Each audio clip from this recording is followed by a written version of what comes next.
Have you ever met one of those people who just can't be stopped? It's like they're unstoppable. Yeah, I have. Me too. What's their mystique?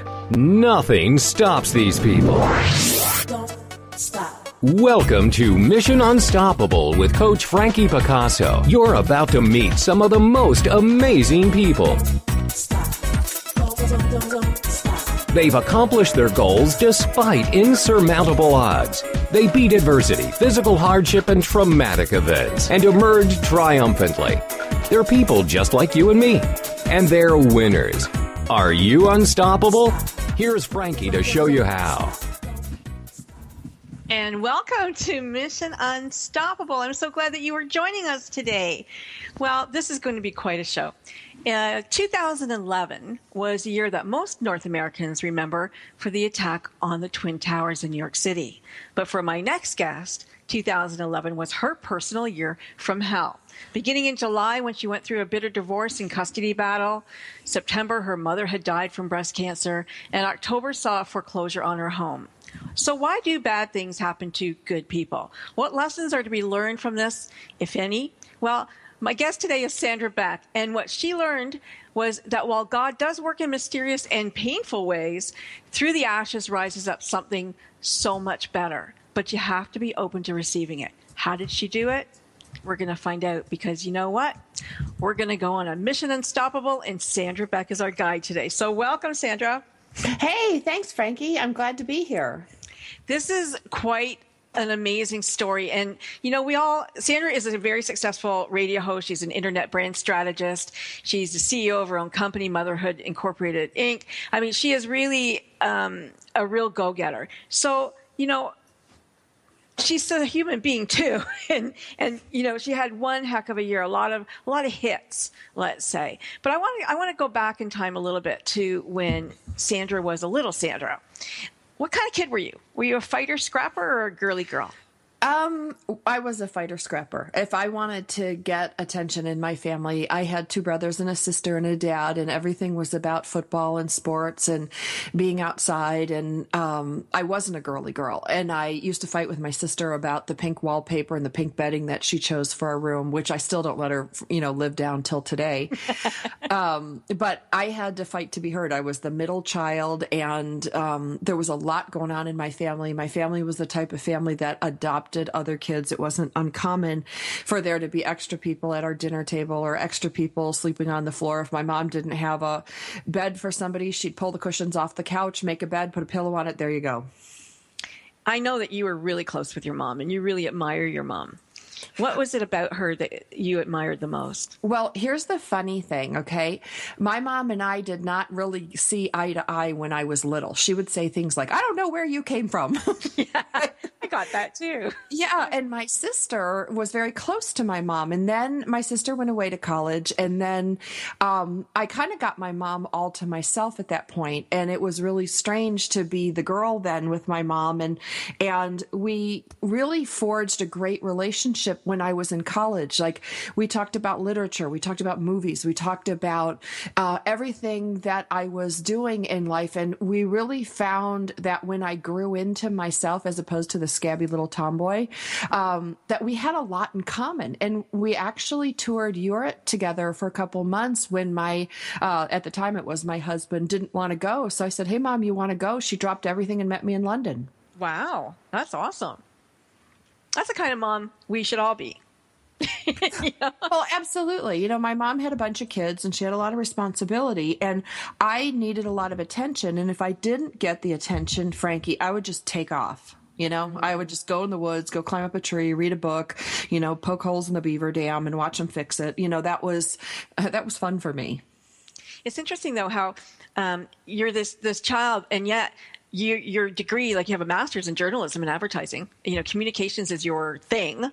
And was it that need for attention that turned you on to communications? No, I mean, I'm really a contradiction in terms because I went to Northwestern and I got a creative writing scholarship, and it was only because I was mad at one of my teachers who demanded I do creativity. And I had this teacher when I was in 5th grade, and she made me write a poem, and she's like, you can't go to recess till you write a poem. So I wrote this poem. I won't do what you want. You can cry, you can plead, you can stab yourself deeply and bleed and bleed and bleed. So needless to say, I had to go to the school psychologist, and they declared me okay, a little bratty, but okay. And when I got into high school, I got one of her best friends as my teacher, my English teacher. And she really leaned on me. I think, she never got over the bleed and bleed and bleed thing with a friend. And so I wrote this thing where Chaucer meets God, and, and it was very, very creative, very, very different, very, very angry. But it essentially got me into Northwestern's creative writing program, which I turned down, and I opted to go to their journalism program instead, because after talking to my mom and dad, they're like, you can't make a living as a creative writer. You need some skills, and journalism will at least give you a skill to get employed. And I ended up getting my master's degree for nothing but the grace of God, Frankie, because I had saved up all my electives. In my junior year, I was going to take golf and art and dance, and just have this cruising kickback year. And my advisor happened to be the dean of the business school. And he's like, oh, no. You're going to take these classes. You're going to take master's classes. You're going to do this, and you're going to get your master's degree in 5 years. And, thankfully, left to my own devices, I'd be playing golf right now. Right. So where did the anger come from? Why are you so angry? Who are you angry at? I was born that way. I didn't have abusive parents. I didn't have, but when I don't get my way, and what makes me, great for advocacy for different causes, that anger for injustice really just lights up a fire. Right. I think that's why we get along. I think so too, because I get the same way. You do too. And not to mention that I was a journalism major too. But yeah, I get very angry at injustice. Me too. That's the thing that turns me, and that's what turned me into journalism. Oh. Yeah. It was, I didn't like injustice, and I was going to write about it, and I was going to, make a change. We're still, how many years later, still trying to change the world and make a change and make a difference, right? Oh, every day. Every day. Yeah. So you're like a pit bull. Yes. I like to be a pretty blonde pit bull, but I'll be a pit bull. Well, you're a pretty blonde. Pretty blonde pit. I can't say that too many times. Pretty blonde pit bull. But so anger issues, has that ever gone away? No. I don't care what it is, whether I'm in the school, if I'm in the church, if I'm in the Girl Scouts, if I'm in the Boy Scouts. I went up against the Boy Scouts because of all what I thought was toxins in the popcorn they were selling. And I said to my troop, I'm like, guys, we're not eating this, and we're not selling it to other kids. It's full of garbage. Now, the Boy Scouts are going to get mad at me and sue me over my opinion. But if I wouldn't put this product into my own children, why would I sell it to others? And so, needless to say, I'm not a Boy Scout leader anymore. Yeah, they don't take very kindly to people who think outside of the box. No, really most groups don't. Yeah, I had the same rampage with the kids' programs at school, the fundraisers. They're selling pizza, candy, chocolate, and then all this artificial dye-covered popcorn full of chemicals. It's like, just hand your kid a chemical cocktail and, don't light an open flame. Might as well just give them a cigarette, because it's going to do the same thing. Well, yeah. And I'm all for fundraisers, don't get me wrong, but let's do a jump rope. Let's do something that reduces childhood obesity rather than fuels it. Exactly. So, yeah, I get kind of mad. So it would have to be, I can just imagine Sandra in a relationship, because you don't like people not telling you not what to do or something like that. So it's kind of interesting. Are you prickly in a relationship? Oh, I'm awful. So you have to have a special kind of guy. Yes, and I will, it's like the guys I've dated and the man I was married to, I was really upfront. I never claimed to be easy. I am difficult. I can watch a McDonald's commercial and start to cry. I mean, I can get angry over some certain thing, and it's not like I'm going to go busting up the microwave angry, but right. I'm passionate about equality. I'm passionate about children's rights. I'm passionate about children's health. I mean, especially with children, Frankie, because they don't have a choice. Right. You have a lot of choices that kids don't. That's true. They get the garbage that people give them, or the good stuff that people give them, either way. Yeah. Yeah, it's pretty unfortunate and I get really, really angry when I see obese children.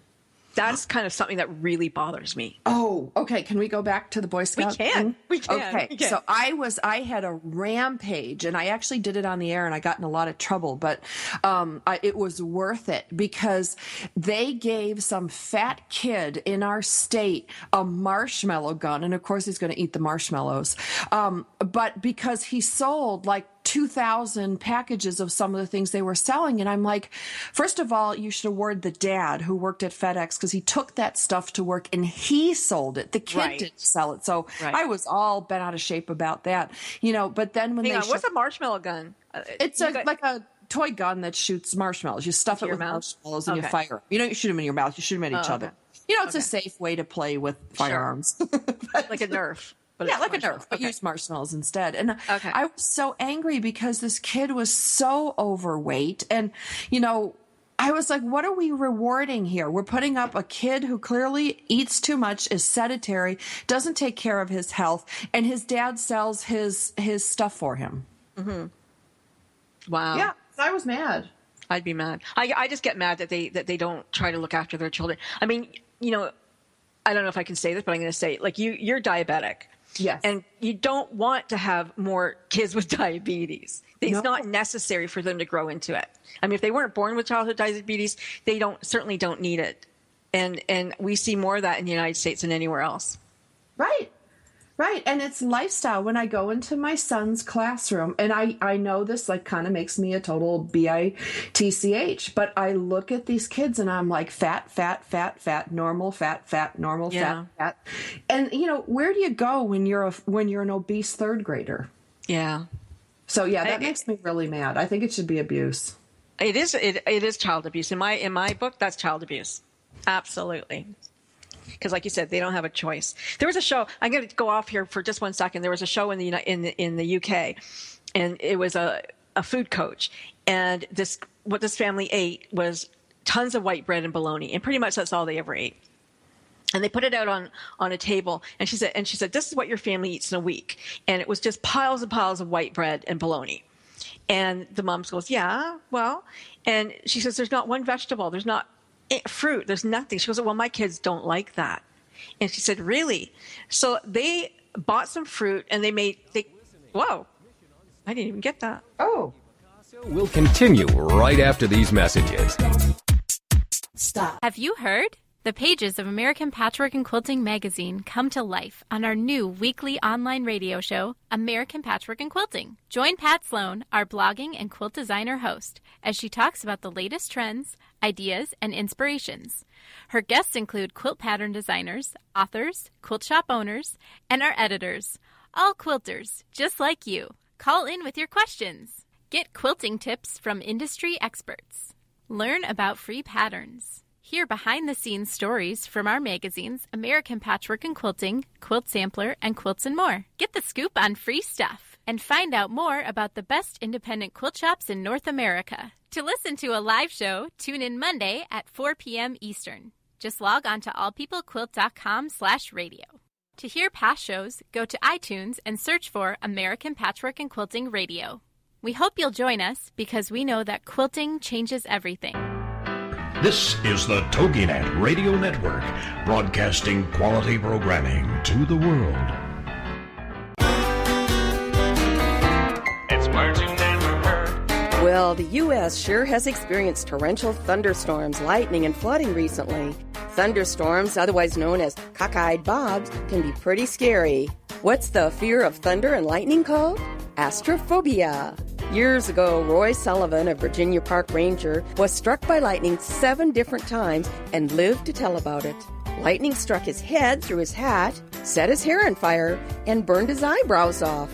The current from the lightning traveled through both legs and blew his shoes off. The final lightning bolt hit him while fishing, and he was hospitalized for chest and stomach burns. Believe it or not, Roy Sullivan managed to recover from 7 lightning strikes, but later died of a self-inflicted gunshot wound as a result of loneliness, otherwise known as azygophrenia. It's words you never heard. I'm Carolyn Davidson, and you can have fun challenging your words you never heard vocabulary with my free app, Too Funny for Words.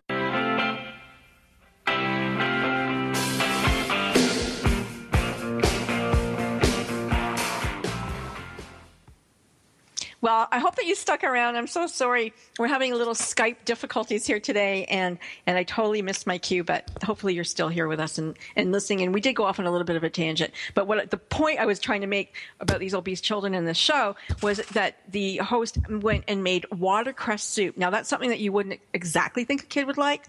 This woman's children gobbled it up and asked for more. And she said, "You've never offered your children fruit or vegetables, ever." And she said, kind of sheepishly, "I know." And they totally went from this white bread bologna to having healthy meals. And the children started to say, "Come on, Mom and Dad, let's go out and play. Let's, play some soccer. Let's do," because they were all really heavy and they all lost weight, and it was fantastic to see. So Yay. We like that. Yeah. So lots of challenges, but you found a guy. You found this guy, and you fell in love and you got married, and I think you said you were married for 18 years? 12 years. 12 years. Total, yeah. And you had 2 boys? We did. And it was 9/11, and he actually brought in a nanny to help you with the second child.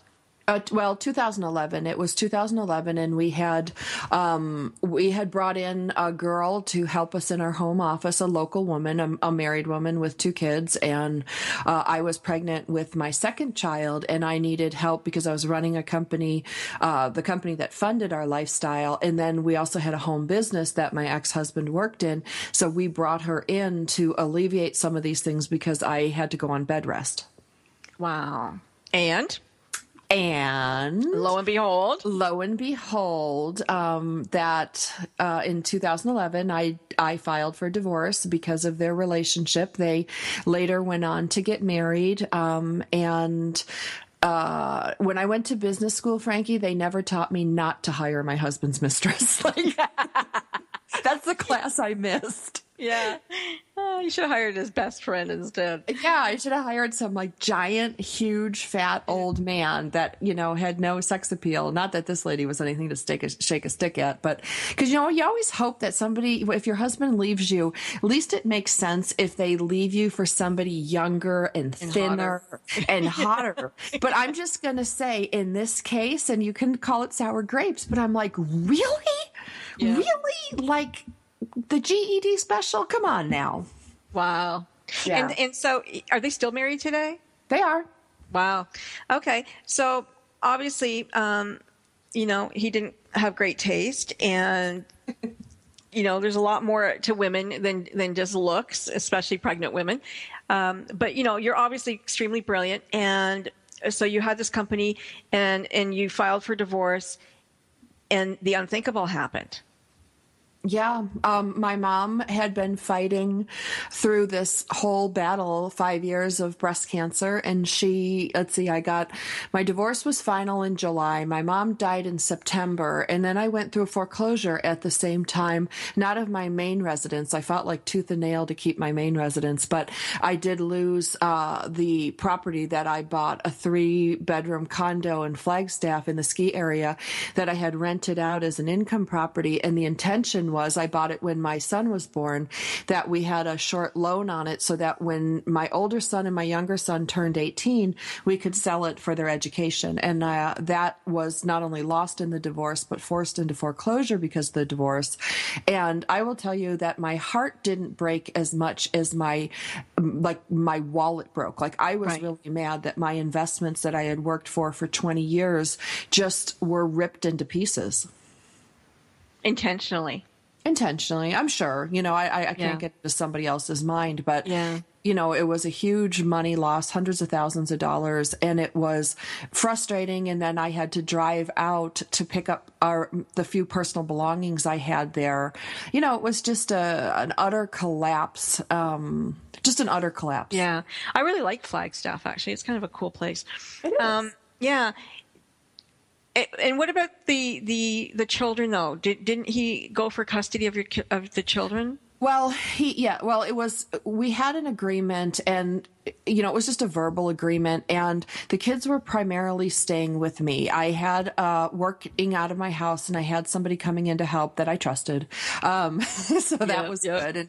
And there were two women, and they were cousins, and one of them had a little daughter the same age. So I said, please bring her to my home. All the kids can play together. And we really had a wonderful existence. And then when my ex-husband decided he was going to blend her kids and my kids my kids started to go there overnight and then every weekend. And it happened so fast. It was like, look, this is what we're doing. If not, I'll take you to court and blah, blah, blah, blah.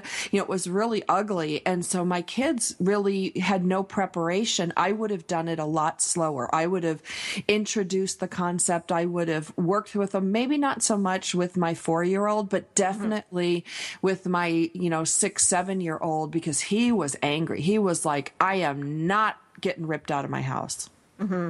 Mm-hmm. And how was she with your children? Well, in the initial stages, it was like fun. They were, like I call them, the Disneyland weekends. And, right. They would come and take them on these great adventures, and everything was fun, fun, fun. But before long, there were problems happening between the kids. There were different ages. There are different personalities. Like imagine like Niles and Frasier moving in with Bob and Doug McKenzie, Yeah. Yeah, exactly. And it just got worse and worse and worse. And, a lot of times they blamed it on me, the couple, because we all went to couples counseling, me, my ex-husband, and his new wife. I agreed to go. I'll do what's best for my kids. And I still go to that therapist today. They don't. But, it was a big mess when you blend families too fast because you want so badly to live together. You can't just smush kids together, and things like, this is your new mom and these are your new brothers. That really freaks the crap out of kids. Yeah. Yeah. Relationships take a bit of time to develop. What about her husband? He just didn't, he faded away, or? Yeah, he didn't, I had heard that he had said, that my ex-husband did him the greatest favor. Oh, yeah. And in reality, this woman did me an amazing favor. Like, she gets me, I get her a Christmas card from me for life, even though she doesn't want it, because she took a big 200-pound problem off my hand. So when did you realize that there was a problem in your relationship, other than besides him hitting on this lady? Like, was there a problem in your relationship before that? Yeah, it was when my first son was born. And my first son, I had health complications. He had health complications. He was premature. He was in the NICU.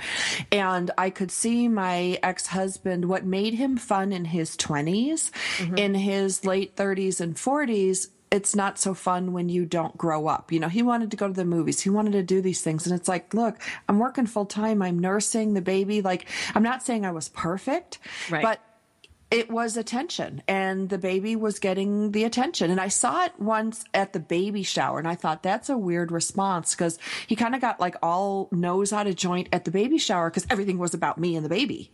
Right, yeah. Well, it's very common. It's so common. Sometimes I wonder how marriages survive children. I really do, because, guys are so used to, oh, hi, honey, how are you? And even my husband says, I say hi to the dog first, because he comes home at the same time. But it's kind of funny that it is difficult. You have to give your attention to your children. That's who deserves it. That's who needs it the most. And yet husbands always feel, kind of left out. And if you don't have the energy to give them, which why would you? Because you've worked all day too, and looked after kids, and made the dinner, and cleaned your house, and did twice the things that most guys do, and you're not sitting there with in a pretty dress and a smile and lipstick on your face at the end of the day. It can be a little bit of a problem. Well, and I'll be the first one to say, Frankie, you know, my mother was going through chemotherapy for life extension, not, you know, we knew it was terminal. So, you know, there was part of me that is like, you know what, honey, if you could just be patient with me, she's going to be dead soon, you know, like, and when you have a premature baby, you know, my baby was born at 32 weeks and that meant bottle feeding, tube feeding, 24/7. He could only take an ounce an hour, you know, till he was 6 months old. So, you know, you marry for better or worse. And, you know, when it's worse and somebody just turns their back on you and acts like a spoiled little brat, I'm not getting enough attention. It's like, you want our kid to die? You want my mom to die? How do you expect me to choose? And maybe if you helped me, I could not be so tired and I could attend to you more. So I get it. I know I wasn't perfect. Yeah, but, you know, there's a time in I think almost every marriage, I'm not going to generalize, but when you've got babies, and whether you have a child in NICU or not, you're tired. You know, it's the first time around, you're tired. You're not used to having to look after this little person 24/7. You didn't think that you were signing on for that. I didn't know what was happening. I didn't know it was supposed to be like that. I'm like, I have to bathe him every day. I have to do this forever now.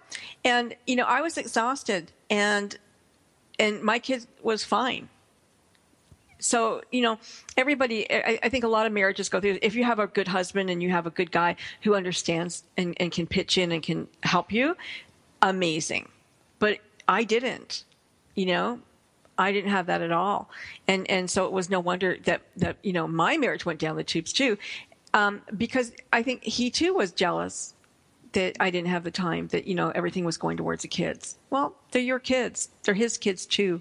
And they're benefiting, and he should want that. I think so, you know, but you look at this and go, you know, what's really at stake here? And I think it's a lot of that immediate gratification. If I don't get it immediately, you know, then I'm going to get angry. And, you know, I've gave you attention for 10 years. I'm sorry that this year isn't great for giving you attention, but get over it. Yeah. Well, not only is it just children, but today, you know, our generation, your generation especially, has, you know, you're the sandwich generation. If it's not your kids, it's going to be your parents. You know, you've got your father staying with you now. You know, all of us I had to look after my mother before she passed away.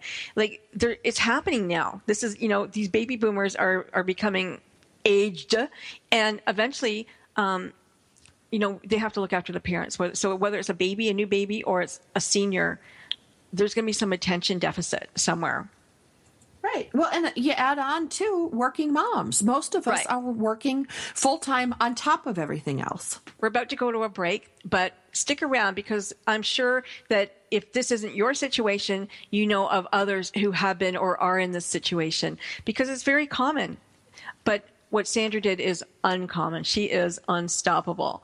So make sure you stick around, stay close, because we are going to come back and talk to her a bit more about life and rising up from the ashes. Yay.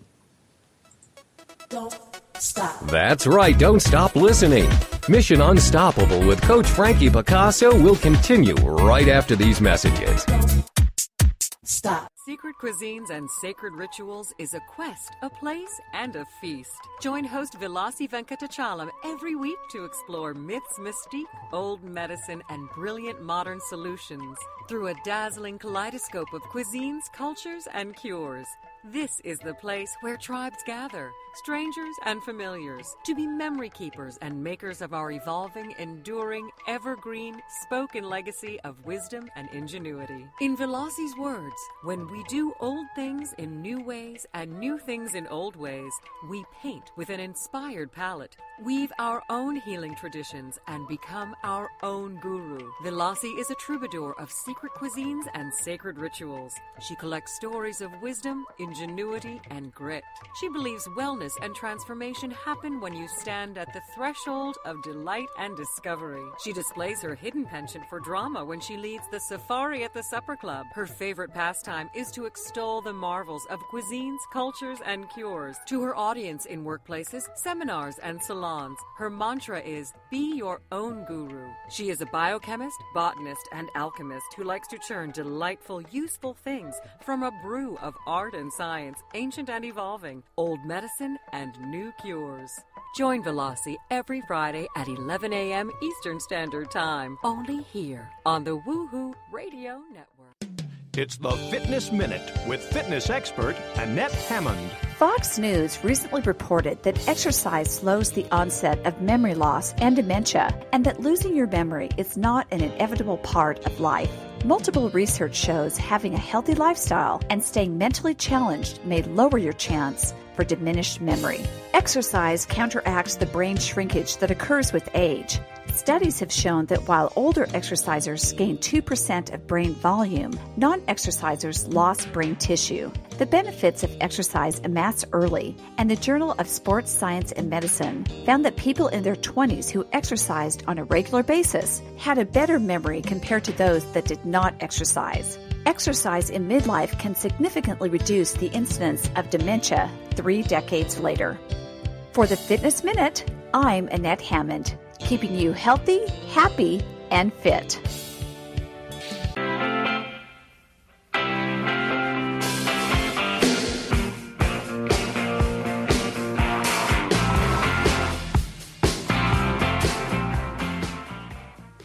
You are listening to Mission Unstoppable. I am your host, Frankie Picasso, and my guest today is Sandra Beck, and she is taking us on a mission unstoppable through her life. So Sandra had, we talked about the divorce. We've talked about your mother passing and the foreclosure on the home. So, I mean, we can tell just from listening to you that you're bright, you're strong, all of these things. But what happened to you that year? Did you find that something unexpected happened to you? Did you find, I'm not going to say that you crumbled, but did you find that it was difficult to get up? Oh, are you kidding? Crumble doesn't even begin to describe it. I fell apart. I felt like if you tapped me on the shoulder, I would shatter into a million pieces. Like I spiraled down so low. It really shocked me. I didn't think, I've always been an upbeat, positive person. So for me to get that low, I went to the doctor and I got put on anti-anxiety medication because I couldn't sleep. I mean, I would ruminate all night long. Like, why is this happening? What is going on? Like, am I going to lose this? Am I going, oh my God, why did this happen? What did I do wrong? It was all about my own failure, really. And it was of my own making. Like, I have to be honest, with everybody here. It's not my mom's fault. It's not my ex-husband's fault. It's not my kid's fault. It is my fault because I kind of lost control of my thinking and it just spiraled, Frankie. And I know it, like it was a little bit, postpartum depression. It was a little bit of everything. But I just completely imploded like a black hole, and I would suck any negativity in. And, I was trying to work, and I cut off all communication with my friends, with my family. People were really worried about me. And I didn't just sit home and cry, but I did cry for like 83 straight days. I marked it in my day planner. And I went to get antidepressants. They gave me some antidepressants. The first couple days I took them, I thought I was going to go nuts. Like, this is not for me. Now, the anti-anxiety that I would take to help me sleep, that was for me. And I would take like a quarter or a half, depending on what I needed. But, I had 2 kids and, I was nursing, so I didn't take anything while I was nursing. Right. But then later on, when I took stuff when I was no longer nursing, I could only take a little bit because I couldn't sleep through the baby crying. I couldn't sleep through my son, so, I was a mess. And I broke my arm in the middle of all that too. I fell down the stairs with my baby. Oh my God. With a baby in your arms? Yeah, so I fell on my hand, not with him. But I think the lowest point was I went to pick up my son from school. He was 5. And this is a God honest, Frankie, true story. It's like one of my most embarrassing moments, but I share it because I want women to know where you can go and, you can come back from this. Mm-hmm. I walked up to the school to pick him up, and I had been editing a document all night and all morning using different colored highlighters. And I started using this pink highlighter, and as I would get tired, I would put like my hand on my head, not realizing I had drawn with highlighter like all over the side of my face. And I walked up and all the moms are standing there waiting to pick up their kids, looking all cute. And you know, I look like death warmed over, and they kind of looked at me, and I had this mindset at the time that nobody liked me and everybody was making fun of me because of this awful divorce and, you know, total shame filled, like the walk of shame. And they're looking at me funny, and I'm like, oh, you know, of course they're looking at me funny. And then I looked in the doors of the school waiting for the kids to come out, and I thought, oh my God, there's a homeless woman in the elementary school. I wonder what she's doing there. And as I looked closer, Frankie, it was me. Oh my goodness. The reflection, I could not believe what I looked like. I had my hair in a scrunchie. I have long blonde hair in a scrunchie on my head. It was sticking out every which way. I had pink highlighter from like my eyebrow down the side of my cheek. And then I looked down and I had run out to get my kids, no bra on, you know, old crappy like college t-shirt and saggy ass sweatpants, not cute little pink sweatpants, but like saggy ass pants. Yeah. And, you know, it's not like I was fat and giant overweight. I was so sloppy. And I was like, oh my God, Frankie, that's me. Was it a wake-up call? Oh, yeah. It was a wake-up call. Like, it was wake-up call number 1. Wake-up call number 2 happened about 3 months later when I was brushing my hair and my hair started falling out. Oh, wow. It fell out just from stress. There was nothing nutritionally wrong with me. There was nothing, anything. And true to, you know, like most women, I didn't really make big changes or get serious help until my hair was falling out. Yeah. Yeah. So you would wake up and you would look in a mirror and you didn't really recognize this person. You go, what happened to Sandra the confident? What happened to Sandra the doer? What happened to Sandra, you know, the dragon slayer?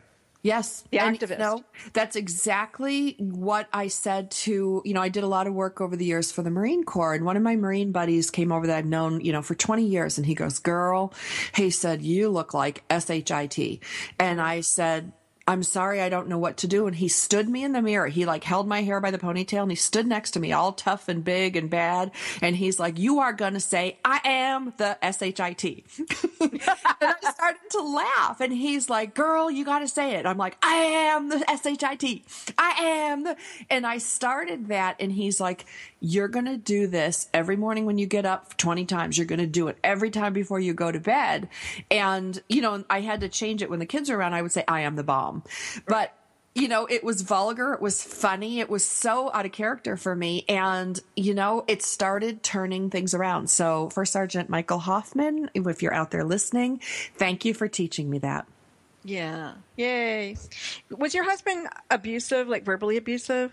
Yeah. Yeah, I have he finally hit me actually after we got married. He punched me in the head after we were, or not after we were married, after we were divorced. You know, wow. Some people think when you're married to somebody with an abusive personality, you think that divorcing them is going to make it better. And a lot of times it actually makes it worse, Frankie, because they lose control over you. The way that he would control us all with his moods, with his temper tantrums, with throwing things and yelling and all that stuff, I thought would end. And it did end. You know, when we got divorced and he moved out, you know, we did create a place of peace that we could live and be quiet and respectful to each other and not arguing all the time over every little thing. But he couldn't control me anymore. And the court stepped in and gave me certain rights and privileges. And if he didn't follow them, you know, he would get in trouble. And sure enough, you know, they had gone away to Vegas for the weekend and come back. He had hurt his toe and, you know, was in a bad mood and, you know, hit me in front of my kids and my dad. Wow. And so, yeah, he got himself a 5-year restraining order and, you know, a lot of counseling and things. And I went to counseling too, because, you know, at that point, you know, I needed professional help. I'm not ashamed to say I've got a swanking college education. I'm bright as a stick. I needed that help, and we all need help, and smart people know to get help. Not smart people say, I don't need it. Right. And that's why I was going to ask you about when you were, you know, at the time of the antidepressants and stuff, like what made you go? What made you know that you needed help? Yeah. When I went to the first counseling session with my ex-husband and his girlfriend, and they started ripping into me, and I I didn't know what else to do. I didn't defend myself. I didn't do anything. And it was eerily similar to a girl that worked in my office here in my home, another girl that worked for me. She said, San, you're so deep in depression. You're so deep in denial. You're so deep into abuse. She goes, you don't even get it. And she had dragged me and taken me to a domestic violence seminar. And I sat there going, well, that's not me. That's not me. I don't have a black eye every day. That's not me. That's not me.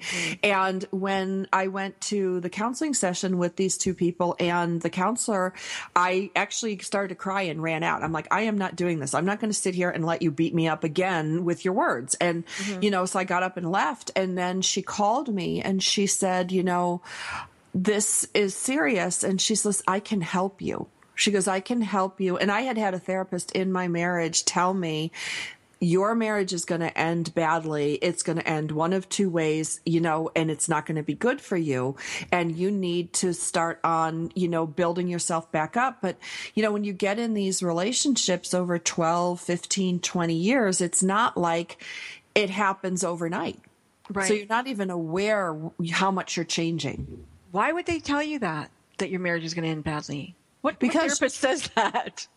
She took me aside and she said, after our session, she said, you are involved with someone who has a personality disorder and it's something. And she gave me the diagnosis and she told me I could lose my license for this, but I fear for your eventual safety.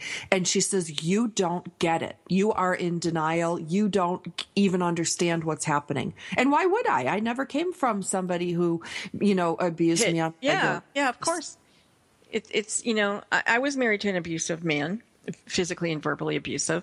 And so it's really important for women who are listening now, to know that you can get out and there is life after.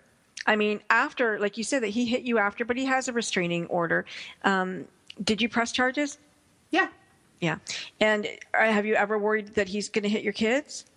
I used to, but not so much anymore. And what about verbally abuse your kids? Oh, Does yeah. he call them names? Yeah. I mean, they were taken away from him a couple years ago by the state and then given back. And, he had to go to counseling. I mean, California is a reunification state, so they keep reunifying. Okay. But the person I am today can help shore up my children better. I can lead them through this when I can't protect them. Right. Yeah. Well, and anybody who is listening to you and didn't know your story would be shocked, really, because, you think that here's somebody who's indestructible. That's how you come off, indestructible.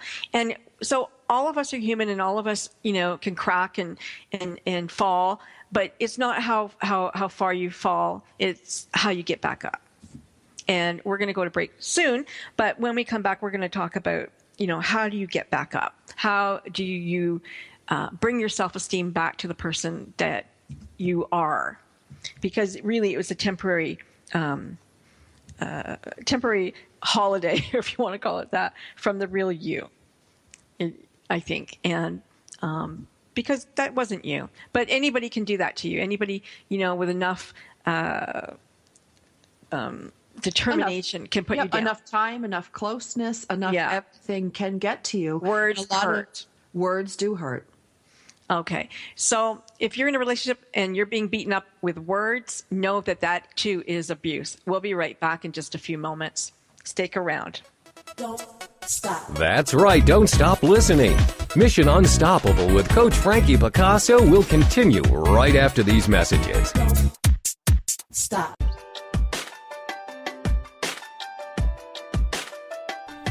Do you ever wonder if you're the only woman who runs errands in her yoga pants so it will look like she went to the gym? Or how about the only mom who feeds her kids raw cookie dough? Or are you the only one who cooks her family cold cereal for dinner? Do you need more laughter and less loudness? More self-love and less self-loathing? More joy and less judgment? You're not alone. Come to the living room, a place where we get comfy, candid, and confident together. Come seeking sanctuary and leave feeling renewed. We're saving a seat for you.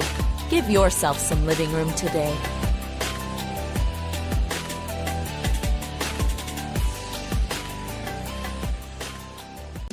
It's the Fitness Minute with fitness expert Annette Hammond. When it comes to exercise, don't overdo it. Some people push so hard for so long that they just burn out. And it's estimated that 10% of all exercisers experience burnout at one time or another. I monitor my clients, watch their workouts, and tell them to listen to their bodies. If you begin to feel more worn out than energized, despite your best exercise effort, it's time to scale back your fitness routine a little. Remember that your body needs time to adjust and adapt, and that the progress of exercise is made during the recovery period. If you don't give your body proper rest, you may find that you're taking one step forward and 2 steps back. Keep your exercise moderate and enjoyable, and most importantly, keep it consistent. For the Fitness Minute, I'm Annette Hammond. Visit our Facebook fan page at Fitness Minute with Annette Hammond.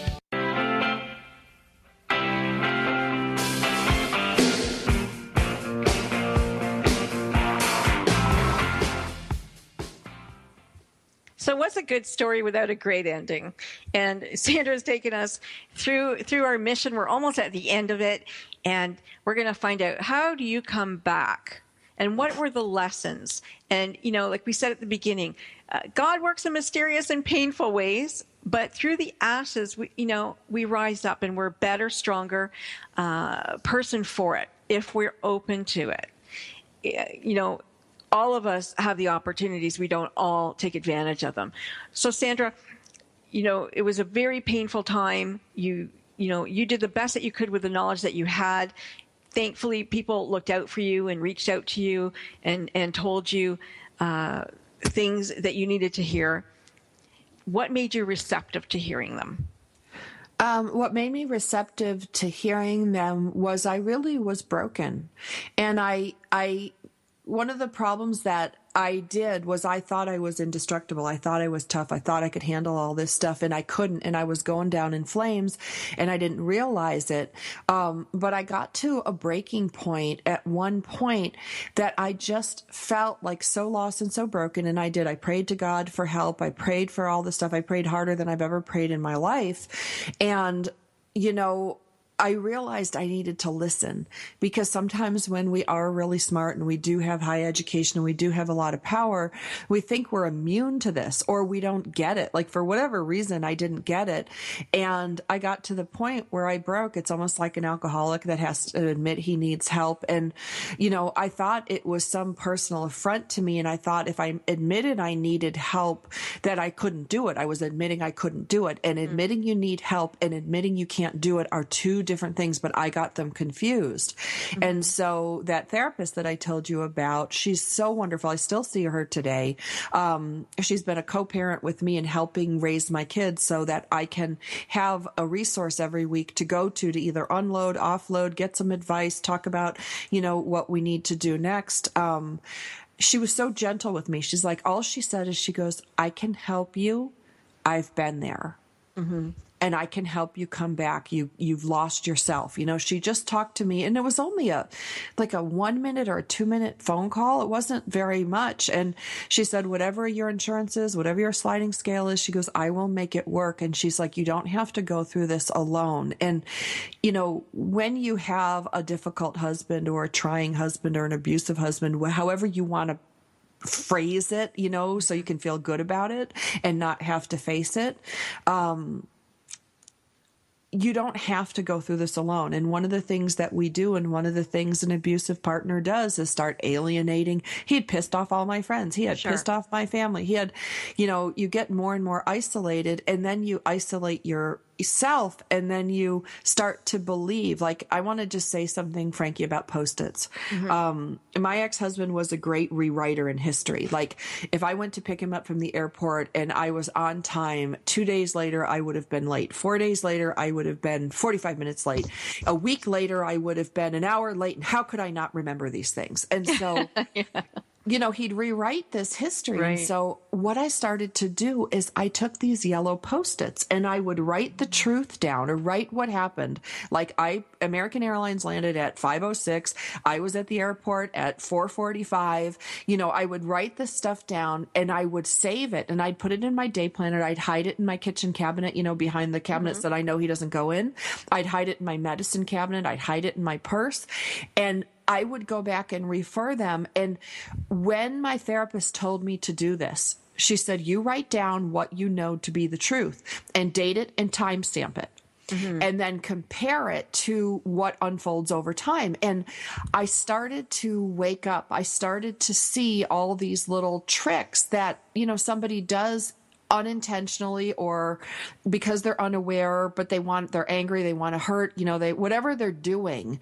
Once you start realizing the tricks, another thing she asked me to do was she said, shut off all your phones and only leave one phone to answer. And I did, because he would call the home phone. He'd call my work line. Then he'd call my cell phone. And, and it was this barrage. And she told me some tricks about, what abusers do in tying you up and making things your fault. And she taught me about projection, all these things that I was going through. I had no idea what they were. Right. But when I could put a name to them, I could identify them. I could see them in my own home, almost like seeing a playbook of the other team in a game. Yes. All of a sudden, I'm like, oh, I get the game now. I see what you're trying to do. You're trying to argue with me and keep rewriting history till I'm confused. And then when I feel confused, I feel stupid. And then you plant the seed that I'm the idiot. Right. I started getting these things. And she actually had me read some things about brainwashing and things about what, like the Nazis did and what, people do to get people to talk. And I'm like, wow, these are real similar. So when you're armed with knowledge of what's happening, you can start to not only counterbalance it, but you realize it could happen to anybody. It's not because I'm so deficient that this happened or he's so powerful. But that's the first thing they do is isolate you. They want you to yourself so the friends go. And then you isolate yourself because you're embarrassed.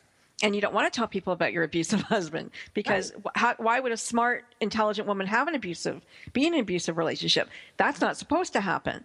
And so then you don't talk about it. If you're listening and this is you, it probably is. and this playbook is brilliant because they do, the input goes into your subconscious. Your subconscious doesn't care. It doesn't have right or wrong, no morality. It's just a sponge it takes in and then you start to believe.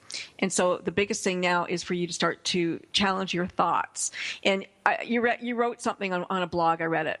And because when you said you started to, be quiet and listen, and you said being quiet is very hard for you.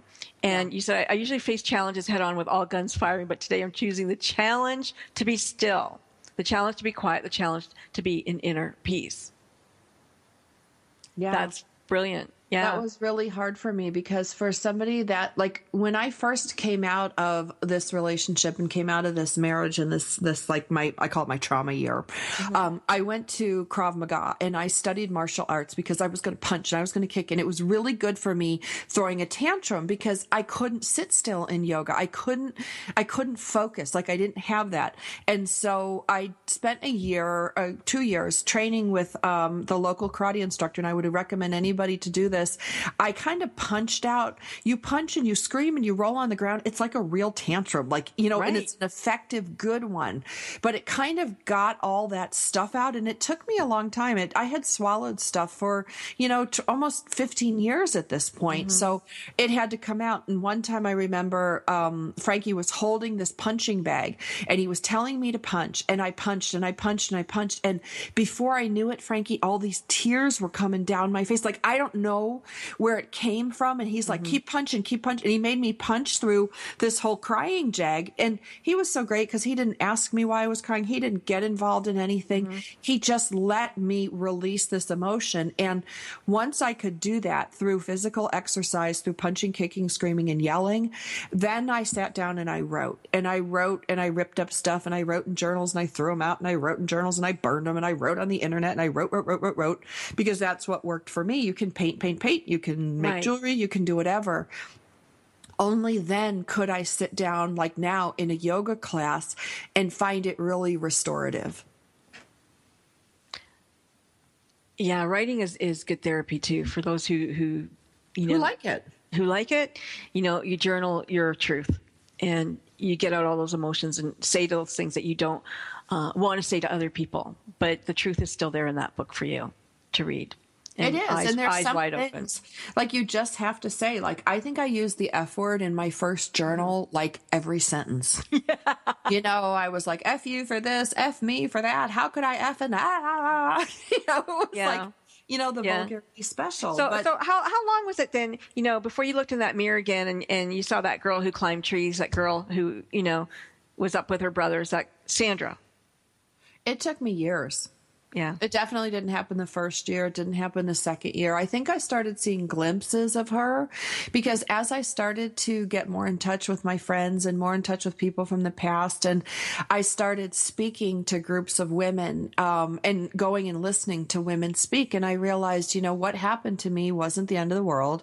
It was part of the fabric in the quilt that is now my life. Mm-hmm. And I believe that God gave me communication skills and he gave me this communication degree to help other women, walk through this. So I look at it, this was my training to be of service, which allows me to put it in a better perspective that doesn't seem so futile or useless or ridiculous or painful. It is all those things, but it also has given me the power to help others. And that is the best way to heal yourself.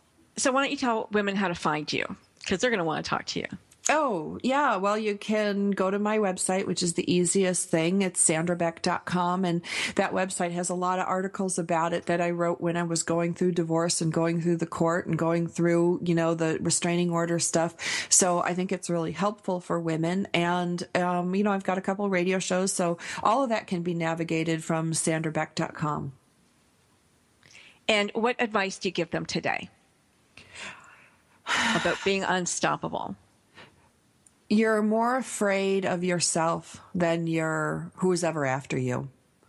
I was more afraid of myself, of where I had gone so low than I was of what my ex-husband could do to me or what the court could do to me.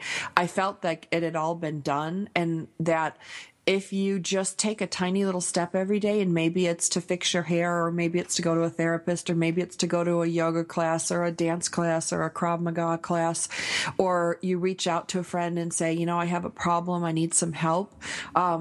It happens with tiny steps. It doesn't happen with great big giant steps. Good advice.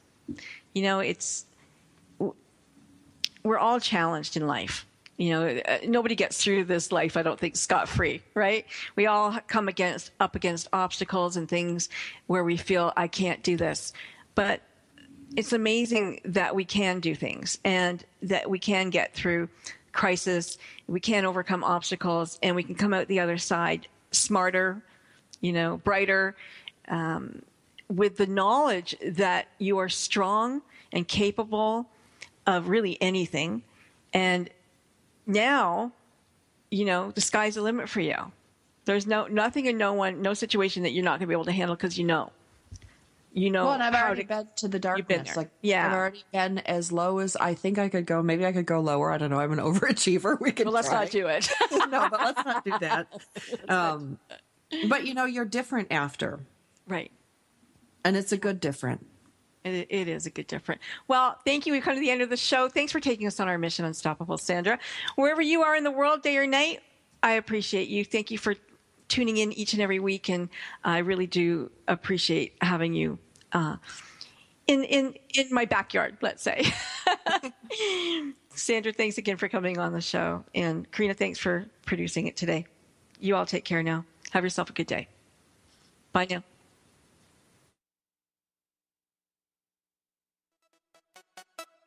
Don't stop. When the chips were down, they didn't stop. Stories of people who, when the odds were against them, turned defeat into victory. You've been listening to Mission Unstoppable with Coach Frankie Picasso. See you next time, and always remember... Don't stop.